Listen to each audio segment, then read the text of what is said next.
What up, y'all? It's your girl Buttercup, and today I'm here to talk about Tyler Perry's A Fall from Grace. Okay, so looking back after I've already watched the movie, I watched it twice, but looking back the second time, with that happening, I'm not understanding why there wasn't some type of investigation or look see into Mrs. Huxtable's past with that whole situation happening. Like, yeah, it's a suicide, but I'm not sure how police handle suicide, and clearly neither is Tyler Perry. Like, this is why maybe if you don't want other people to help you writing, you should do like more of an interview or background process to see how these things are actually handled. Like maybe you should go like on a shadowing or something to actually get the logistics of how this process happens with this type of situation. When you become an adoptive parent and shit like that, like you got to go through the state to get certified to do all that. So I don't understand how there wasn't some type of investigation. How, I mean, I guess there wouldn't be no charges brought against anyone because it was a suicide. But at the same time, like, isn't there like if something was to happen at a school, like they always have something where the students can come and talk to a counselor and like some type of post traumatic situation for that. And I mean, I guess not. Have you ever seen the movie The Virgin Suicides? Like that, it kind of made me think of that movie. It started off with, you know, it was like a family, a white family. They had like all these fucking daughters. I want to say it was like six. It might have been like five of them or whatever. And Kirsten Dunst was in this movie. Like I love Kirsten Dunst. But anyway, one of the sisters killed herself. She jumped off the roof. Same shit. And by the end of the movie, all the daughters killed themselves. So yeah, I was just wondering about that because that didn't really like that wasn't never really completely explained to me. Like yeah, he stole her art and blah blah blah, but I feel like from a state standpoint and from a judicial standpoint that there's other things that happen besides oh she killed herself. All right, on to the next, you know. And okay, the other thing that had me confused is if the husband was the cop on that particular case, the suicide in the beginning, at Mrs. Huxtable's house, who then your wife starts representing a client who is friends with her, that wouldn't make a light bulb go off much sooner. Yeah, you talked about how you saw the lady jump to her death, but that was it. Like once Sarah came back into the picture, you wouldn't have said something to your wife like, yeah, like it was crazy because, you know, I was just at her house not too long ago and a lady jumped off the roof. That was never a conversation between husband and wife, cop and a lawyer who is working with someone who knows, you know, who has a mutual party. Like, all right. There has been a lot of rumors about Tyler Perry possibly, you know, being a little, you know. I always notice in his movies that the guys are like much sexier than the women. Like, it seems like he spends a lot of time finding these sexy ass men, but I'm trying to figure out where the bad bitches at. Like, not saying that, you know, he be having hit bitches in his films, but like they're not like real voluptuous. Like they don't got, features that make you be like, damn, like for a woman, like even, as a woman, like, okay. Am I the only one who notices that? The only sexy woman, I guess, that Tyler Perry has really worked with was Kim Kardashian. And that's debatable to some. But there was no need for her son in this movie. Grace, there was no reason for Grace to have a son in this movie because he had like 3 parts in the movie and he should have been more involved in a way. Like, I don't know about you, but if my mom or father started dating somebody my age, there would be some type of dialogue in between us, and especially a generational understanding.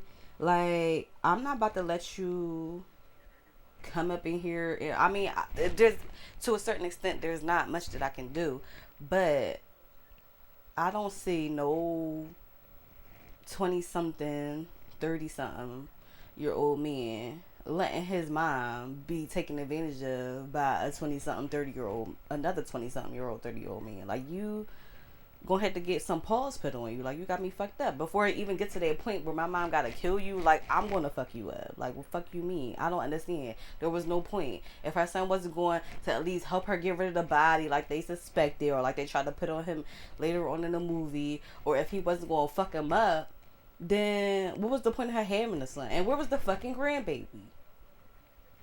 The fuck? Like, shit like this, see? Like, I have too many questions. There is not, like, there was a lot of information, but it didn't come full circle to me. Like, it just didn't. Like, yeah, it was a twist, whatever, but I don't know. It didn't flow well to me, and it never made sense. I never got the moment that I was looking for, but moving along. Mrs. fucking Huxtable is Mrs. Huxtable. Okay, so I don't know about y'all, but I watch the ID channel all the time. I watch shit about murderers. I like watching shit on high profile crime cases, and just regular shit like Scorned, and Fatal Attractions, and For My Man and For My Woman, all those. And a lot of times they talk about how when someone is guilty, they divulge too much information. And that was Mrs. Huxtable. Like, she was very, very rehearsed. Like, she was ready, to answer all these questions. Like, she didn't have no, like, not pause, because you shouldn't have a pause. You shouldn't be stuttering. You shouldn't be mumbling and bumbling over your words. But at the same time, it was like you were too ready, which makes me suspicious. So if anybody couldn't tell that bitch wasn't all the way right from the beginning, I don't know how. And she was clearly carrying a body out in that fucking trash can. Like, dear Mrs. Tyler Perry, you live in Atlanta. Atlanta is like the mecca of black hair. Like, I want you to go to the hair show this year and find you some hungry fucking stylist to help you with those wigs. There is no reason. There is no reason. Like, on Shannon's wig, like, you can tell where they put the glue at to make it like they had to put a lot of glue right here on the ear, the sideburn area, because it was packed, like you could see it, and it was like, it wasn't faded. Like, just no to all the wigs. No, it wasn't no fucking coffee in that cup. Get you some fucking coffee. Like, you don't got Keurig? At least some hot water, something. Like, it was nothing in there. Next, when the fuck they start serving wine at diners? Like, what diner y'all been to that serving wine? I never had wine at a diner. Like, you always go to the diner, from what I understand, if you already drunk, if you already fucked up, like, you can barely hold your head up at the diner to eat the food, or on some late night shit. Like, I've never been to a diner unless it was for breakfast, or on some that's the only shit that's open type time. Like, and then wine glasses. Wine, nigga, the plates is barely glass. Like, the fuck? What kind of diner you been to, Mr. Perry? Next. This is the second thing that got me fucked up. This is another reason why you need other people to help you write. Because I don't know what single black woman, I don't know what single black woman who wears wigs, I don't know What single black woman who wears wigs and gets in the shower, no shower kit, no scarf, and you wet the wig, and you're smiling? No, no. You can take a happy shower, but you're not about to get your head wet. And we don't wet our hair unless we're washing it. The fuck was that? Got this bitch all getting her fucking terrible wig wet. Like, I'm done. That motherfucking bootleg remix version of the Nutty Professor proposal to Janet Jackson with them fake ass fireflies. Bitch. I feel like Kim Kardashian could have told us a better fucking. She could have wrote a better fucking trial than this. Like, this was stupid. Before we got to the case, when she was trying to figure out the blood splatter pattern. Blood splatter is a part of evidence. It's just a regular part of CSI. Like, when you go there to get the body, when you go there to, you know, put the shit in the bag, there's someone there to look at the blood and the splatter. So I don't understand why you would have to hire someone to do that. But again, that's why you need to talk to people. They brought this phone call up 4 goddamn times. Okay. Grace told her that she called her. Then she said he don't know about that. How the fuck you, where did you come to that answer at? How did they not know that? If she told you, you don't think she told somebody else? And then what about the motherfucker she called? You don't think that she fucking told somebody? Like, and then what about the motherfucking phone records, which was used in the case? Duh, of course that's gonna be used. Like, I don't understand. I mean, she told you that she told her that he was in the basement. And then the whole fucking Legally Blonde taught me more about law than this shit. Like, what the fuck? How the fuck do you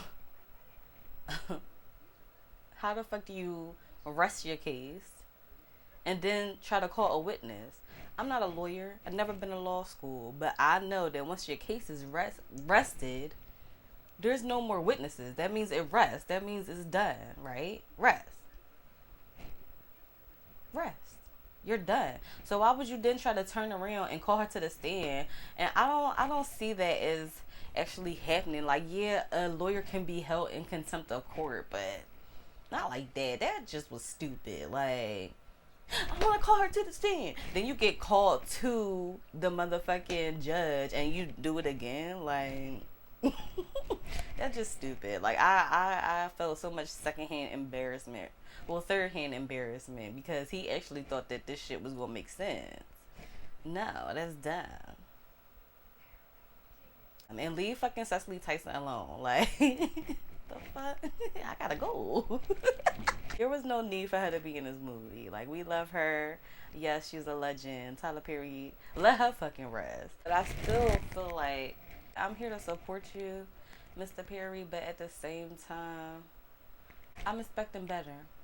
I need you to come up with some Oscar award winning stuff. I'm sick of everybody like being battered, or like, well, the women being battered and abused emotionally, physically, mentally, and then the men are always fucking abusive, and we gotta make it so that black men are not always seen as manipulative and just not shit, because that's not the complete truth. Like, yeah, and I'm sick of everybody. Everybody not on crack, and everybody don't, you know, got AIDS or gonna get AIDS, or, you know, like, niggas smoke weed. Like, the only person who has smoked weed is Madea and I'm being. Like, everybody else on crack. Like, crack not that fucking, like, get somebody that's doing pills. Get you an opioid, like something, like, make it more modern. You definitely need help, because I feel like it is the same shit with different shit, but it still needs some shit. So tell me what you thought about the movie. Leave any comments, like, share, and subscribe, and I will talk to you later.